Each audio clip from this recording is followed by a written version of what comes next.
We're live from New Delhi. You're watching DD India News, India's voice to the world. I'm Lipak Shikurana, coming up in the next hour. Prime Minister Narendra Modi becomes first Indian to get Mauritius' highest honour, says Mauritius is family and links India to a wider global south. Ukraine agrees to ceasefire proposal with Russia for an initial 30-day. US puts the onus of securing peace and ceasefire on Russia.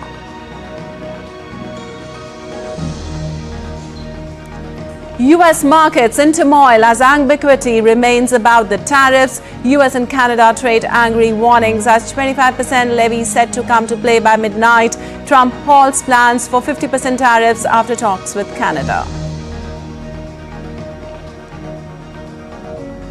Pakistan security forces claim to have rescued over 100 people after Baloch separatists hijacked train. BLA claims the hostage operation as tense standoff continues. Voting ends in Greenland election dominated by Trump's control pledge.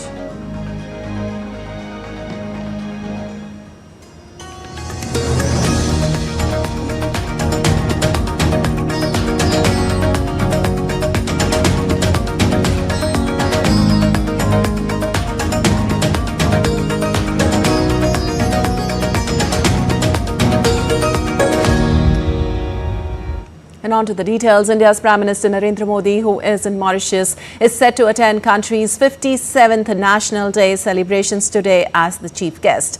On the occasion of the National Day, a contingent of the Indian Defence Forces will also participate in the celebrations. There will be a ship from the Indian Navy that will be present in Mauritius for the occasion, and in addition, the Indian Air Force's Akash Ganga skydiving team will also participate in the ceremonies. Prime Minister Modi, along with his Mauritius counterpart Ramagoolam, will inaugurate a few projects that have been implemented with Indian assistance and will also witness the signing of several MOUs on cooperation in the field of capacity building, bilateral trade, tackling of cross-border financial crimes and promoting small and medium enterprises. Later in the day, Prime Minister Narendra Modi will visit Ganga Talao, a grand basin, a significant Hindu pilgrimage site. There, he will also offer prayers.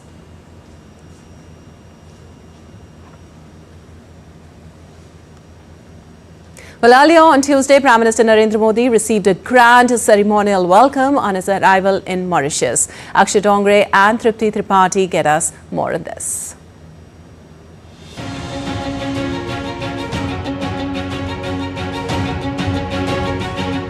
Indian Prime Minister Narendra Modi touched down at Port Louis to a grand reception received personally by his Mauritian counterpart, Dr. Naveen Chandra Ramgoolam. A ceremonial guard of honor was accorded to him.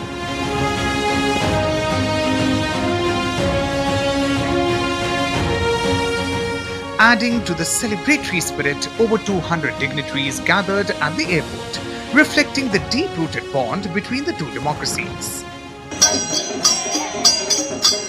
A special moment unfolded as the Indian diaspora welcomed PM Modi with the traditional Bihari Geet Gavai performance, a folk art that symbolizes the cultural heritage of Indian migrants in Mauritius.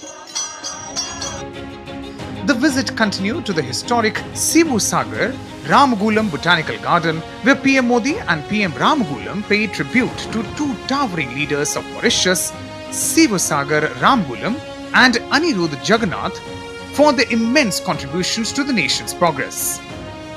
In a symbolic gesture, PM Modi planted a bale sapling under the Ek Ped Maa Ke Naam initiative, an effort to honor mothers by promoting environmental conservation. This marks yet another step in his global greening mission.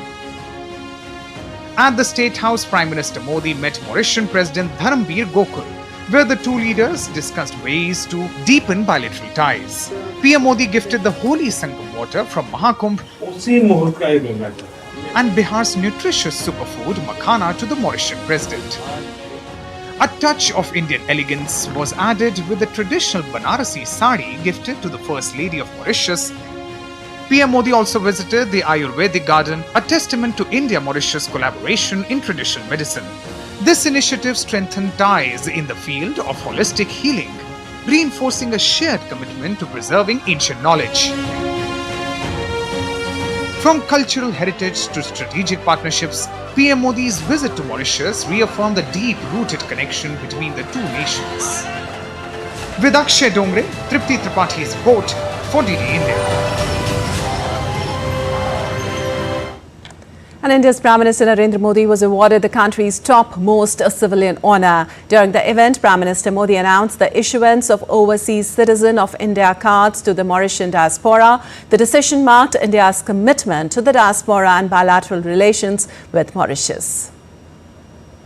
A grand evening at the Trianon Convention Centre in Mauritius turned even more special as Prime Minister Narendra Modi attended a cultural event celebrating the deep-rooted ties between India and Mauritius.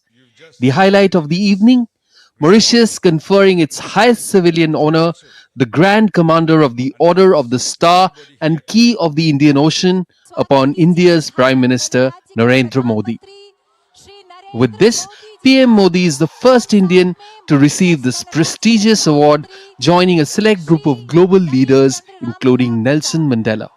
I should also announce to everybody here today that I've asked the President of the Republic to award to you, Sri Modi, the highest award that we have, Grand Commander of the Order of the Star.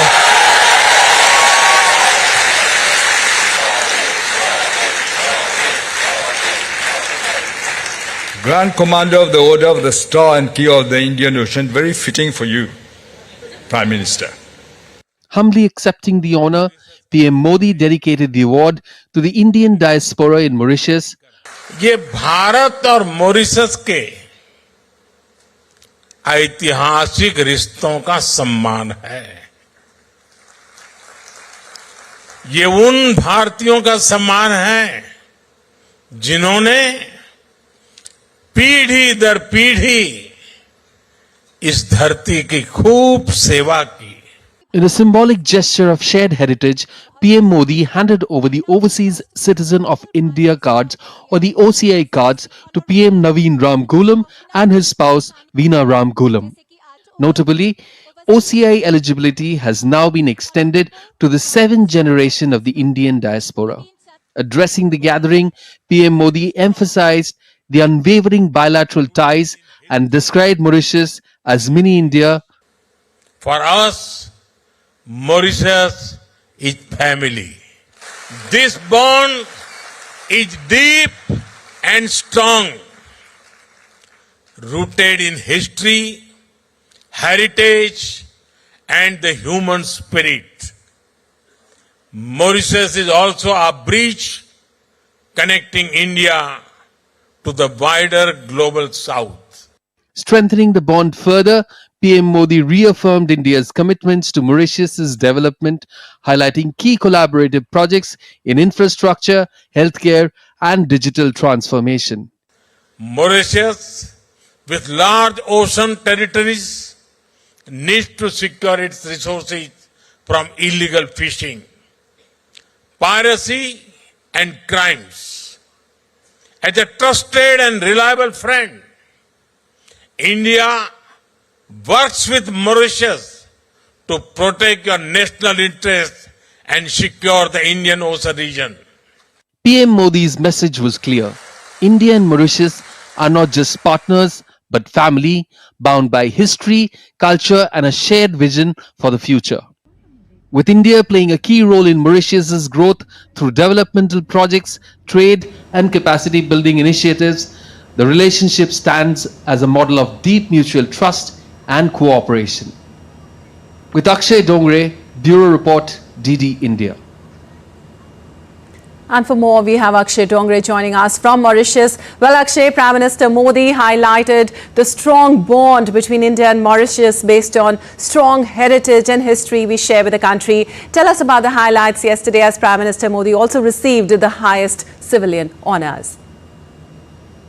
Well, perhaps that's the biggest highlight as far as this visit is concerned, that Prime Minister Narendra Modi was given an honour that has only been given to 5 foreign dignitaries that has stalwarts of social justice like Nelson Mandela included in that particular list. And besides that, we have seen the kind of rousing welcome that was given to Prime Minister Narendra Modi by the Indian diaspora. The welcome Prime Minister Narendra Modi received at the airport as soon as he landed, where the Prime Minister himself was present along with several senior dignitaries of the Mauritian government.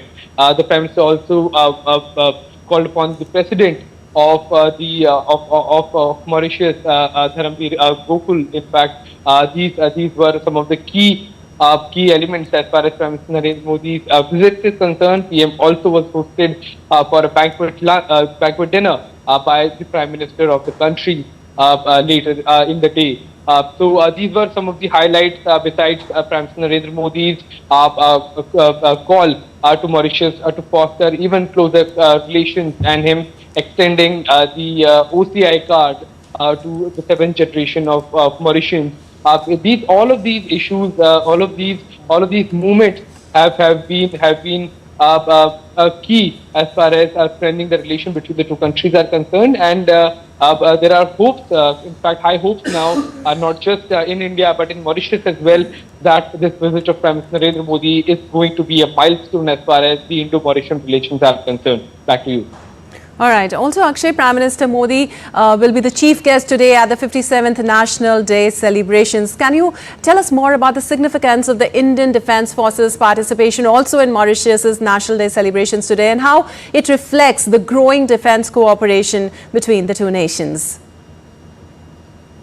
Well, it's quite significant as far as the participation of the Indian Defence Forces in the National Day parade of Mauritius. In fact, it symbolizes the kind of bonhomie and defense cooperation that the two countries are maintaining. You have the cadets, you have the Indian naval ship, along with the Indian Air Force planes that will be taking part in this particular National Day celebrations, which signifies that both the countries are in fact quite ready to work in close cooperation, even in the defense matter and the maritime security of the region. And now Prime Minister has been calling for a closer relation between the two countries, and you have rightly mentioned that he will be the chief guest at the National Day celebrations, and that perhaps is also a signal to the world that the Sagar vision of President Narendra Modi is working as it was visioned by him, by keeping neighborhood first and bringing the Indian Ocean countries, the countries of the Indian Ocean region closer together for a better cooperation in the matters of maritime security, freedom of trade, and freedom of the overall movement in this particular region without any kind of fear about the changing geopolitical landscape that in fact threatens all of these key pillars of freedom in this particular region. So that is why it becomes quite significant that the Indian contingents are in fact taking part in the National Day celebrations, which can hint at a larger cooperation, defense cooperation between the two countries as well. All right, Akshay, thank you so much for all those details from Mauritius. And Prime Minister will also visit Ganga Talao, also known as Grand Basin, is revered as Mauritius' most significant Hindu pilgrimage site, which symbolizes the Ganges River of India. The holy waters of Ganga Talao were infused with water from the Ganges River in 1972. Well, the lake is surrounded by temples dedicated to Lord Shiva, Lord Ganesh and Lord Hanuman. The Shiva temple at Ganga Talao is believed to be the 13th Jyotirling, also known as Mauritius Iswarnath Jyotirling, according to local legend, who was established in 1897 by Pandit Jamon Giri. Well, during the visit of India's President Draupadi Murmu to Mauritius in 2024, it was announced that the Government of India will support the redevelopment of the Ganga Talao complex into a religious, cultural and tourist hub. DD India correspondent Akshay Dongre spoke with the trustee there and caretaker of the sacred lake in Mauritius on the significance of the Ganga Talao. We are currently at Ganga Talao in Mauritius, one of the most revered spiritual and religious sites. And to talk about how this place is significant, we also have Mr. Satish Dayal with us. Sir, thank you so much for speaking with us. There is a lot of interest as far as the Ganga Talao is concerned. Many people also consider the temple here as the 13th Jyotirlinga as well in India too. As the Prime Minister is arriving here in Mauritius, there is a lot of interest as far as India is concerned and in the world as well that these kind of places exist in Mauritius. So can you tell us about the significance of this Ganga Talao? The Ganga Talao is a very important place, a spiritually revered place as you mentioned it. It is a Tirthistan, a place of pilgrimage too. And recently it has been declared as a heritage, a spiritual heritage too. For the Hindu, it is a great symbol. Right. It is a great symbol because Ganga Talao is a sacred lake. In spite of being a sacred lake, it's a volcanic lake too. And it is a natural lake. Right. For Hindu, it is a great symbolism, this lake itself. The two things at Ganga Talao is very important. One is the lake itself. Secondly, the world 13th Jyotirlinga is here. The 12th Jyotirlinga in India, it is the only one which is outside India. And it is considered as the main temple of the country. And very often we used to experience miraculous happenings. And the temple is very, very famous all throughout the world. You heard all the significance of this Ganga Talao and like Mr. Dayal has explained to us in so many words that how special and pious this lake is and how Mauritius is perhaps the only country outside India that has a Jyotirlinga as well. With camera person Ajit Kumar, Amakshi Dongre, DD India. Alright, and still to come on DD India News Hour. Syria's Kurdish-led forces reach historic deal to integrate into state institutions, signaling hope for unity after decade-long conflict. U.S. Department of Education announces major staff cuts amid Trump's aggressive workforce downsizing. And Romania to rerun presidential election in May.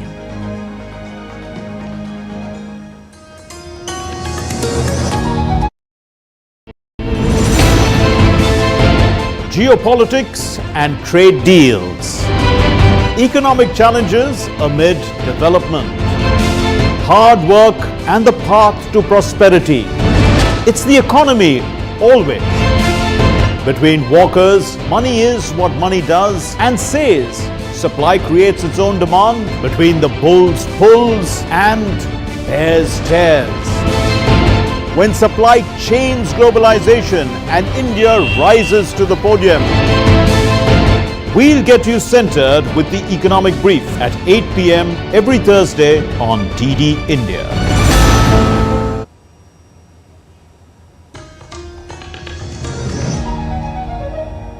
Welcome back. You're watching DD India News. I'm Lipakshi Kuran, and moving on, shifting focus to US-Ukraine talks in Jeddah. In a significant development, Ukraine has agreed to accept a US proposal for an immediate 30-day ceasefire and to take steps towards restoring a durable peace, according to a joint US-Ukraine statement on Tuesday. Well, the statement further said that the two sides in Saudi Arabia also agreed to conclude as soon as possible a comprehensive agreement for developing Ukraine's critical mineral resource.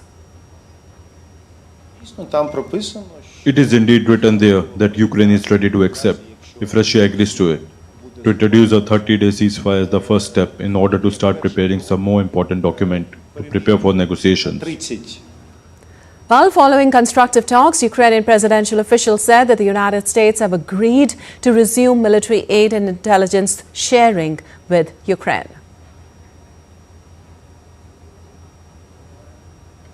Meanwhile, Ukrainian President Volodymyr Zelensky welcomed the 30-day ceasefire proposal agreed at a Ukraine-US meeting in Saudi Arabia. Zelensky said that the ceasefire was a positive proposal that covers the front line in the conflict, not just fighting by air and the sea.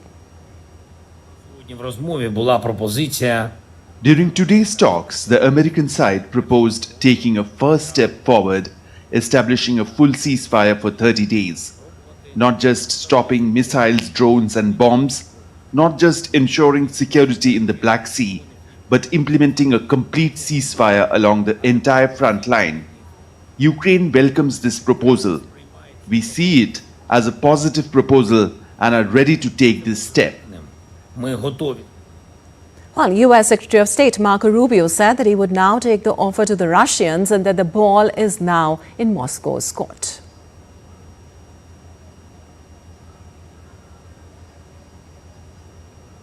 Today we made an offer that the Ukrainians have accepted, which is to enter into a ceasefire and into immediate negotiations to end this conflict in a way that's enduring and sustainable. Hopefully we'll take this offer now to the Russians. And we hope that they'll say yes to peace. The ball's now in their court.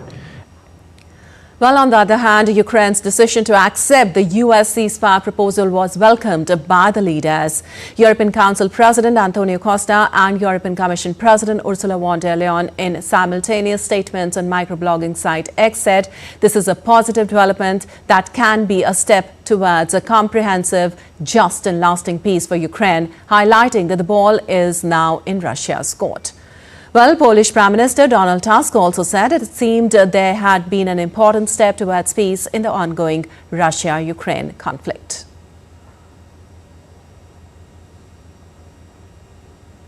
And Anil Thomas now joins us from New Delhi to enlighten us more on the important story. Well, Anil, how significant is Ukraine's acceptance of the U.S. 30-day ceasefire proposal, and what does it mean for the ongoing conflict with Russia? Well, good morning, Lepakshi. Well, it's been a turnaround that's huge. 11 days back, we remember how talks at the Oval Office, left the world in shock. But this particular move, 30-day ceasefire that Ukraine has been ready to accept, I would still, won't call it a big breakthrough, because there is still a long way for peace to come into play in this entire gambit. It's Ukraine that's accepted the part of the deal. And even America knows that, Vladimir Putin is difficult to convince, especially when it comes to matters like this. For the simple reason, even while Ukraine has accepted these talks, there are 337 drones that Ukraine has fired on Russia, especially, close to the Moscow region. And that clearly signifies that, Putin is not going to take this lying down. It's surely, I would say, a significant step, but I wouldn't still call it a breakthrough till the time Putin agrees to sign on the dotted line. This particular agreement that's happened between US and Ukraine, over a proposed temporary ceasefire in the war against Russia, is surely a welcome move for Ukraine, purely in terms of aid that, that was paused by America, once again beginning. And that's not all. Ukraine is looking at nothing beyond that. Remember, Russia gets to accept all the territories that it has captured, at least 20% of Ukrainian land. If things stand, I think Putin is not going to go off the table. Putin is not going to let go of any piece of land that he's captured. And, it's going to be more of annexation of Ukrainian territory. It started in 2014. I think it's gained significant proportions. Ukraine has more to lose. Remember, Ukraine is in a batch. If you look between the two nations, Ukraine and Russia, Russia is, significantly hit by, all the stops that many countries, especially America and other countries, have done with it, especially when it comes to trade. But Ukraine is devastated. So Ukraine has nothing to, or no position to move from the table. I think Ukraine has to accept whatever is on the table. And I think this turnaround within 11 days time that Zelensky has made is significantly a step in that same direction. And one big message that Trump sends with this, whenever there is conflict anywhere in the world, if there is Trump on the table, a truce is always on the cards. All right, Anil. Also, as you mentioned, there are potential challenges in implementing the ceasefire and how Russia might respond to the U.S. proposal. But a comprehensive agreement for developing Ukraine's critical mineral resources also expected is on the cards. And simultaneously, U.S. have agreed to resume military aid and intelligence sharing with Ukraine. How do we see all that?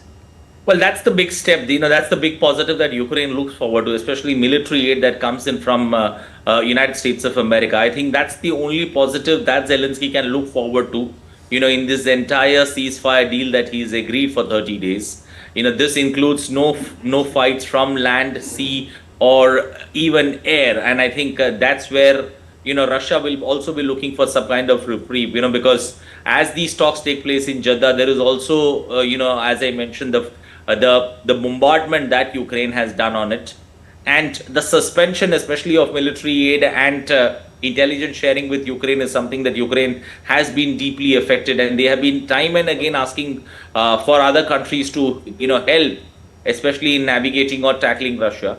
But losing that kind of land, 20% of it, if the way things stand, because it will be very difficult for Putin to come to the, or rather get Putin to sign on the dotted line if you don't agree to what Putin wants. So I think it's going to be a big test for even Trump, how he manages to convince Vladimir Putin now, because the ball is now in Russia's court, because Russia has to decide.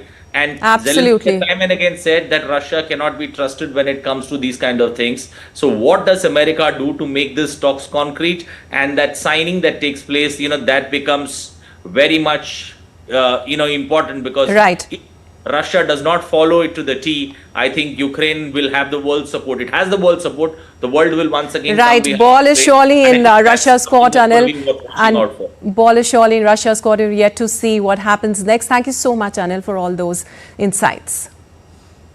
And moving on, in a historic development, Syria's Kurdish-led Syrian Democratic Forces agreed to integrate into country's state institutions under a deal signed with interim President Ahmed al-Shara. The agreement marks a major step towards uniting the war-torn nation after more than a decade of conflict. Celebrations broke out in the cities of Damascus and Qamishli as citizens welcomed the accord. Here's more on the story.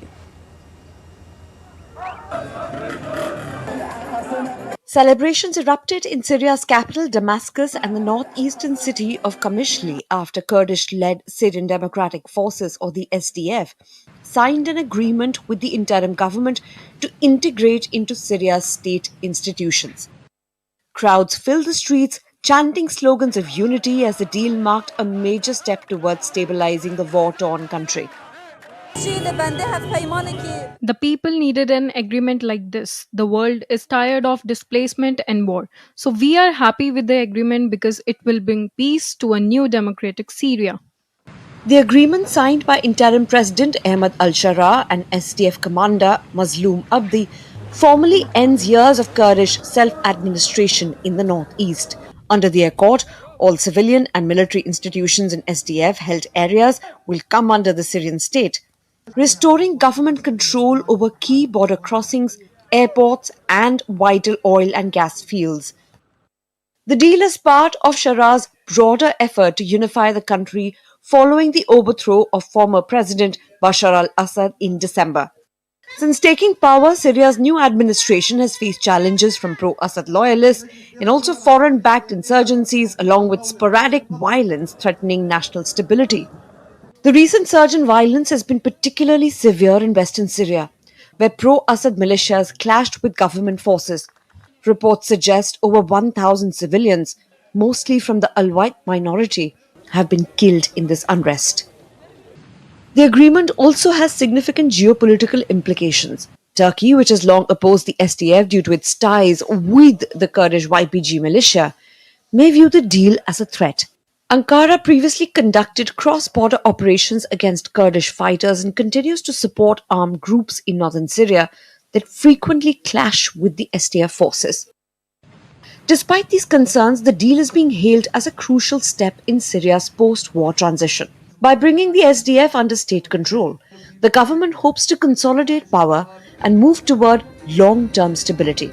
However, the success of this integration will depend on how regional actors, particularly Turkey and the remaining pro-Assad factions, respond in the coming weeks. Nancy Baloda's report for DD India. While US President Donald Trump has halted a plan to double US tariffs on Canadian steel and metal imports to 50% just hours after first threatening them. Tariffs of 25% are still going ahead and will take effect from today. Trump says he would probably reconsider the decision to double planned steel and aluminium tariffs on imports from Canada hours after announcing the sharp hike. The right thing to do is what we're doing. We're going to get our jobs back, and we're not going to be laughed at. Now, I will say this, that already Canada, and I respect very much As you know, there's a very strong man in Canada who said he was going to charge a surcharge or a tariff on electricity coming into our country. He has called and he said he's not going to do that. Okay, he's not going to. Well, faced with Trump's 50% tariff threat, Ford agreed to suspend the surcharge and meet with U.S. Commerce Secretary Howard Lutnick in Washington on Thursday. Ontario agreed to suspend its 25% surcharge on electricity exports to Michigan, Minnesota and New York. There's a point that both parties are heated and the temperature needs to come down. And I thought this was the right decision. They understand how serious we are about the electricity and the tariffs, and rather than going back and forth and having threats to each other, we have both agreed, let cooler heads prevail. We need to sit down and move this forward. But if he continues with the aluminum and the steel, I just got off the phone with Minister LeBlanc, they will respond dollar for dollar, tariff for tariff. Well, also the U.S. Department of Education announced on Tuesday it will lay off nearly half its staff, signaling its potential closure. Well, the decision comes as federal agencies race to meet President Donald Trump's Thursday deadline for sweeping workforce cuts. Education Secretary Linda McMahon confirmed the department's dismantling aligns with Trump's mandate. Led by Elon Musk's Department of Government Efficiency, the administration's aggressive downsizing has forced agencies to offer early retirement incentives. The Education Department, responsible for $1.6 trillion in student loans and school civil rights enforcement, now faces an uncertain future. With unions vowing to fight these cuts, tensions rise as Trump's cost-cutting campaign reaches a critical turning point. And Romanian far-right politician Călin Georgescu on Tuesday stopped short of endorsing any other potential candidate after being definitely barred from standing in May's presidential election rerun. Whether another far-right candidate succeeds in swaying Georgescu's voters will determine whether another Central European country swings closer to Moscow beside Hungary and Slovakia in the election scheduled on May 4th and May 18th. Georgescu ran as an independent in last year's presidential election, which was annulled in December by the country's top court due to undeclared funding and suspicion of Russian meddling in his favor, denied by Moscow and Georgescu. In a separate message on Facebook addressing his supporters, he struck a conciliatory tone and urged them to follow their concerns when supporting another candidate while not immediately endorsing anyone. And time now for a short break. We'll be back in a while.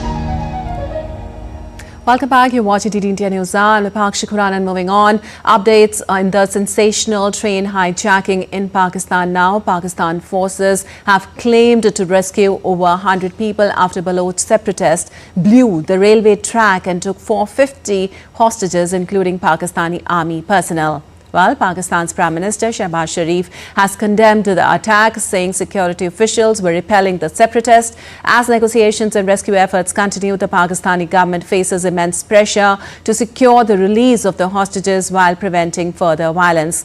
The Jafar Express has been on its way from Balochistan's capital Quetta to the city of Peshawar in Khyber Pakhtunkhwa province when it was fired and separatists took control. And moving on, with polling stations closed in Greenland, the world is waiting for the results of parliamentary election brought into the international spotlight by US President Donald Trump's pledge to take control of the island. Just 40,500 voters. Capital city with only one polling station. These tiny numbers in any elections normally won't merit any reaction or interest. Yet, the legislative polls of Greenland have evoked excitement across the globe like never before. World is watching the polls and waiting for the results of this icy nation with surmounted interest, thanks to US President Donald Trump's repeated overtures to make it a part of his nation. Turnout was higher than expected in the sole polling station in the capital, New, possibly due to what is being called a Trump effect. The voting timings were extended to accommodate increased numbers. Trump, who has said he is determined to get the vast Arctic island one way or the other, tried until the last minute to influence the vote, promising to make them rich if they become part of the USA. The lead up to the election to choose the 31-seat parliament was mostly marked by debates on healthcare, education and future ties with Denmark, which still controls the island's foreign, defense and monetary policy. All of Greenland's main political parties back independence but disagree on the time frame. Bureau Report, DD India.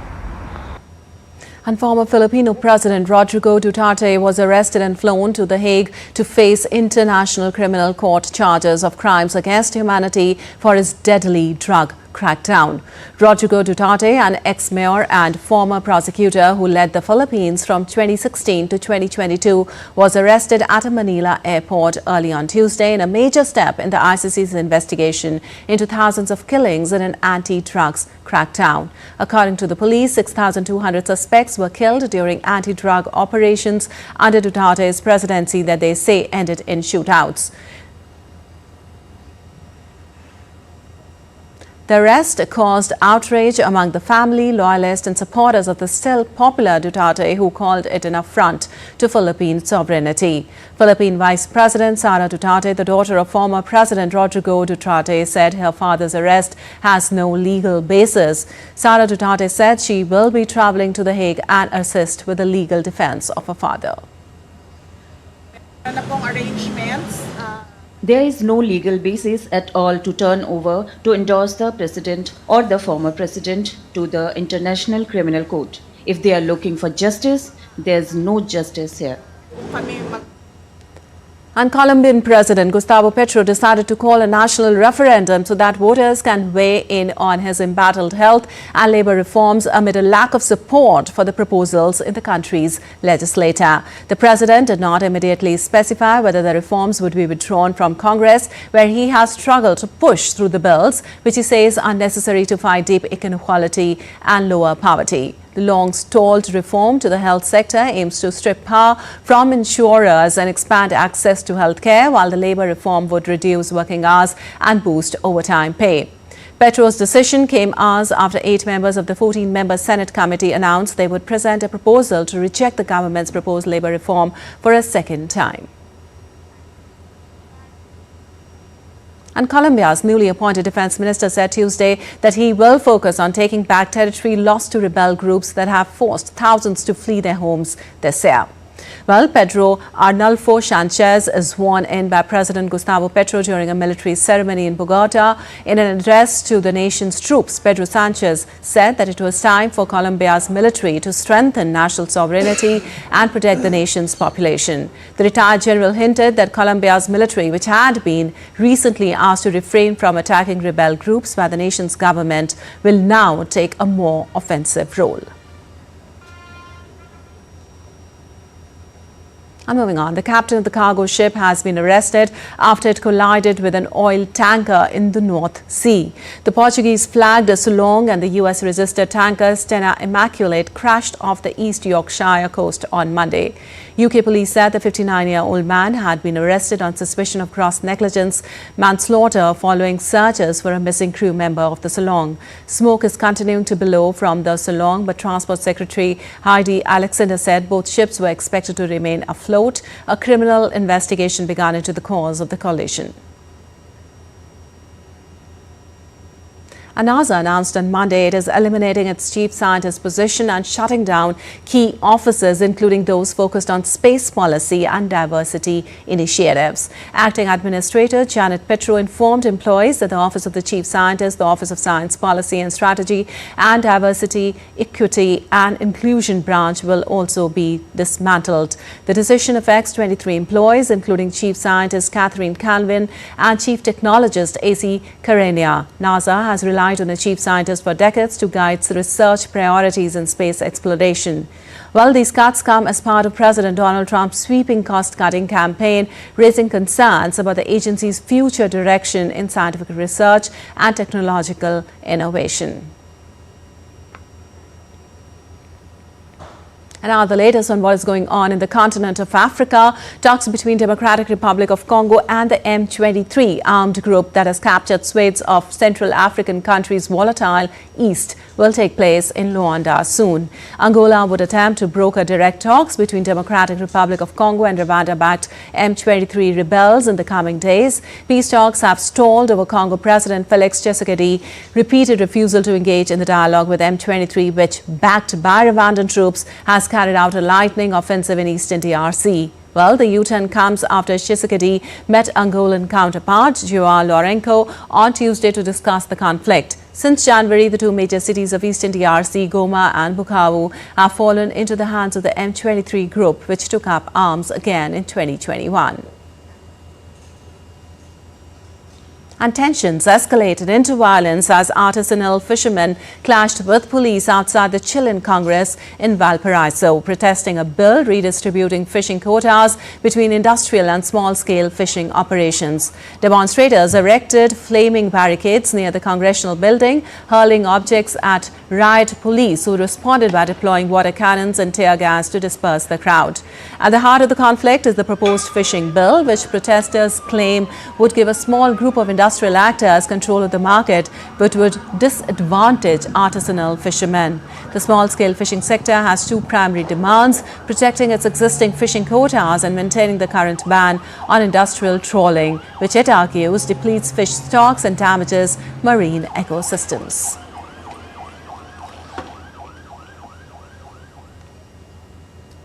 Well, intense storms battered central Florida as intense a moment captured in video: debris flying, trees bending, and heavy rain and wind pounding on vehicles. The National Weather Service said an EF2 tornado impacted portions of Seminole County on Monday. According to the Weather Channel, the tornado struck around 9:30 a.m. local time with winds reaching 120 mph. The storm left widespread damage, with several homes affected and trees uprooted across the area. And Nusantara fashion, a distinctive style from Indonesia, is gaining international recognition. 5 Indonesian designers showcased their creations at Houston, Indonesia Fashion Runway in the US. The event emphasized Indonesia's commitment to cultural sustainability and innovation in fashion, focusing on environmental conservation by transforming textile waste into art. One of the Indonesian designers displayed batik dyeing technique using wax resist and woven fabric with handmade applications, creating eco-friendly clothing rich in detail. The intricate process of applying batik to velvet fabric resulted in vibrant colors, symbolizing the patience and wisdom of its weavers. And now let's take a look at other stories making news around the world. Well, a new exhibition of portraits by Edward Munch opens in London this week, shining a light on an important aspect of the Norwegian painter's work and life. Edward Munch Portraits, running at London's National Portrait Gallery, features more than 40 works by the scream artist, including depictions of himself, his family, friends, collectors, as well as commissions. Britain's Chester Zoo is celebrating the birth of a rare Cockerel sifaka, a species of lemur known as dancing lemurs. Conqueror's sifatas can only be found in the northwestern forest on the island of Madagascar. The baby was filmed cuddling up to its mother. According to Zoo, after widespread deforestation in the country, the dancing lemurs have been classed as critically endangered by the International Union for the Conservation of Nature.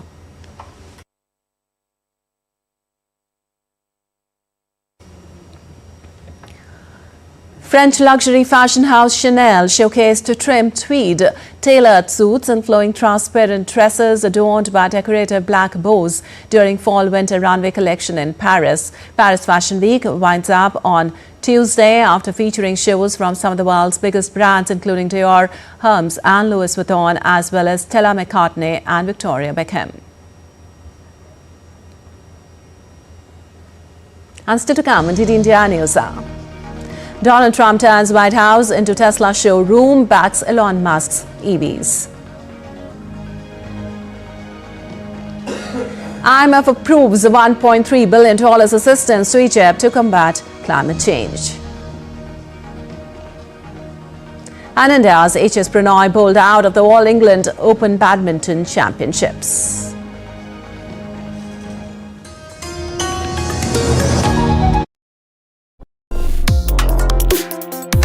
Complex issues, hidden agendas, twists and turns, strategic games. We think all dots are linked, we just need to connect them.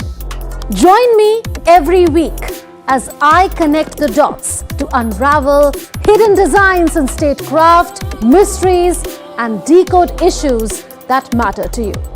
Watch Connecting the Dots with me at these times on DD India.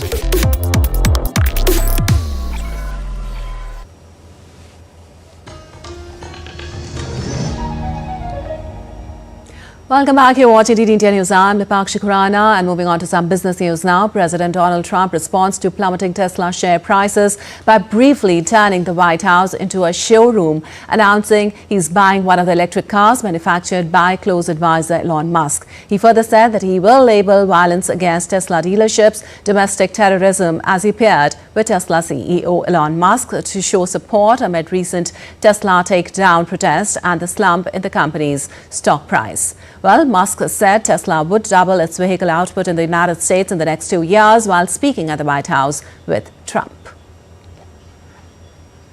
He has never asked me for a favor. He didn't ask me for this. I said, you know, Elon, I don't like what's happening to you, and Tesla's a great company. I don't like what's happening. It's, from our standpoint, American cars, American made. He employs thousands of people. And let me tell you, you do it to Tesla and you do it to any company, we're going to catch you and you're going to go through hell. Well, the International Monetary Fund has approved an additional $1.3 billion assistance program for Egypt under its Resilience and Sustainability Facility meant to mitigate the impact of climate change. The fund's executive board also completed the fourth review of an ongoing aid program, allowing for the immediate disbursement of $1.2 billion to Cairo and bringing the total funds already disbursed to $8 billion. Egypt is crippled by a huge external debt, which has quadrupled since 2015 to reach $155.2 billion by September 2024. Much of this debt is tied to major infrastructure projects, including the construction of a new capital east of Cairo. And you're watching DD India News Hour. Time now for some sports news.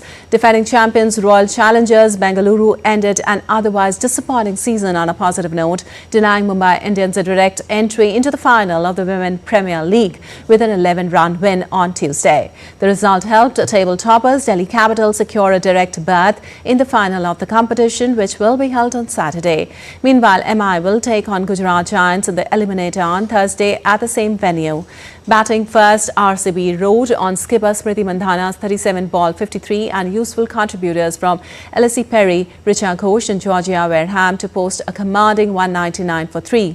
In reply, MI was stopped at 188 for 9. Both MI and DC finished the league engagements with 5 wins each, but the latter had better net run rate. And India's HS Prannoy bowled out of the All England Open Badminton Championships after losing to Thomas Junior Popov of France in Birmingham on Tuesday. Prannoy suffered a straight game defeat, going down 19-21, 16-21 to Popov. The 32-year-old had his chances in the opening game but faltered in the face of the relentless pressure by Popov. The French player proved too strong and secured the victory. And the BMC advises Northern India Polo Championship kicked off at the Jaipur Polo Ground in New Delhi on Tuesday. India's Minister of State for Social Justice and Empowerment, Ramdas Athawale, inaugurated the tournament. Defending champion Jaipur Delta clashed with Achievers at the Jaipur Polo Ground on the first day of the competition. In a thrilling match, Achievers came up trumps with a margin of 11 points to 7. Indian Minister Athawale encouraged and commended players for their skills. घोड़े पर बैठकर ball के साथ खेलना बहुत बड़ा मुश्किल है।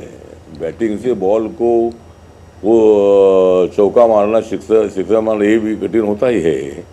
उससे भी ये पोलो का खेल बहुत कठिन है। उनको मैं हार्दिक बधाई देता हूँ। मैच जीतो और आगे बढ़ो, यही मैं उनको नम्र निवेदन करना चाहता हूँ। While the spectators were full of excitement during the match between Jaipur Delta and Achievers.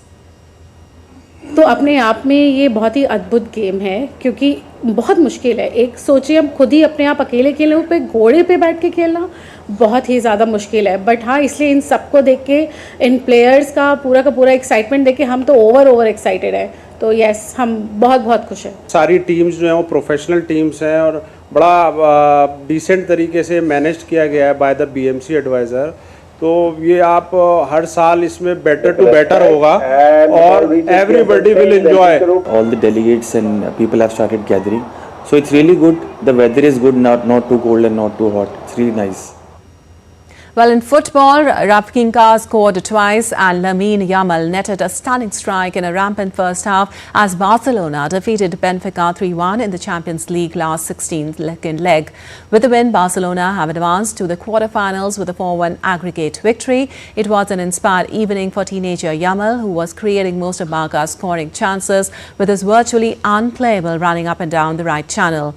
Yamal became the youngest player to both score and assist in the same Champions League game, surpassing Breel Embolo's previous record. Barcelona will meet the winner of the tie between Lille and Borussia Dortmund, which plays on Wednesday after the first leg in Germany ended in a 1-1 draw. Well, the Renault-owned Alpine Formula One team has added Indian Kush Maini as the fourth test and reserve driver. 24-year-old Maini joins a list that includes Franco Colapinto of Argentina, Estonian Paul Aron and Japan's Ryo Hirakawa. Kush has become the third Indian driver to join a F1 team. He joins the elite company of Narayan Karthikeyan and Karun Chandok.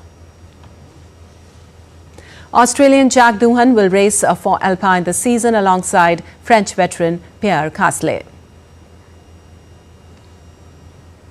And India's neighbouring country Nepal is all decked up to celebrate Festival of Colours Holi. The markets and shopping streets of Kathmandu Valley are filled with organic colours, abaya and pichkaria water guns ahead of the festival. A 3-story bamboo chirhang with colourful flags have been erected in the valley to mark the beginning of Holi on the 8th day of Falgun Shukla Ashtami. On this auspicious occasion, pieces of colourful cloth are hung on the branches of Mayal Rukh trees. The festival ends on the night of the full moon with Holika Dahan, that is a bonfire marking the onset of spring season, the next day.